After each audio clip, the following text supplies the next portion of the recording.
Here's a psychology fact you're not ready for. The people who speak the least are often the ones who understand the most. Psychologists call this selective verbal engagement. And once you understand it, you'll start seeing quiet people very differently. Because silence is not always shyness. Sometimes, it's experience, your relationships, your confidence, even how seriously people take you. All of it is influenced by how and when you speak. But here's where most people get it completely wrong. Psychology says people don't stop talking because they have nothing to say. They stop talking because they've learned that speaking doesn't always lead to understanding. In many cases, it's not fear. It's disappointment. And this next part explains why quiet people are often the most misunderstood. This happens because the human brain learns from patterns.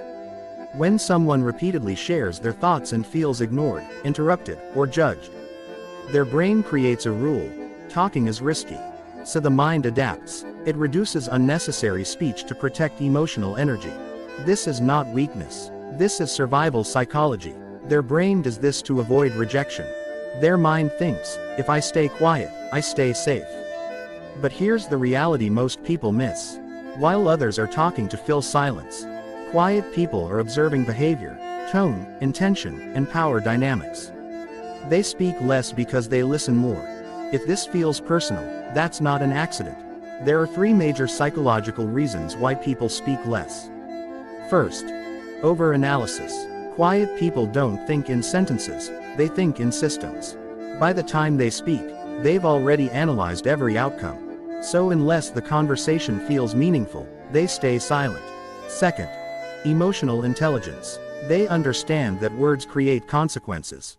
Once spoken, words can't be taken back. So they choose silence over regret. Third, loss of trust. When someone's vulnerability is mocked or dismissed early in life, the brain learns restraint, not because the person lacks confidence, but because they refuse to waste honesty. Here's the truth nobody tells you about quiet people. Quiet people are not waiting for confidence. They are waiting for depth. They don't speak less because they feel inferior. They speak less because most conversations are shallow. And their silence often makes loud people uncomfortable. Because silence forces self-reflection. If you are someone who speaks less, understand this. Your silence is not a flaw. But silence should be a choice, not a cage. If you want to break the cycle, start small. Speak once in every conversation, even if it's one clear sentence. Not to impress, but to assert presence. Here's the mental shift that actually works. You don't need to be loud to be powerful. You need to be clear. Most people talk to feel important. Some people stay quiet because they already know who they are. And that's silence. It's not emptiness. It's control.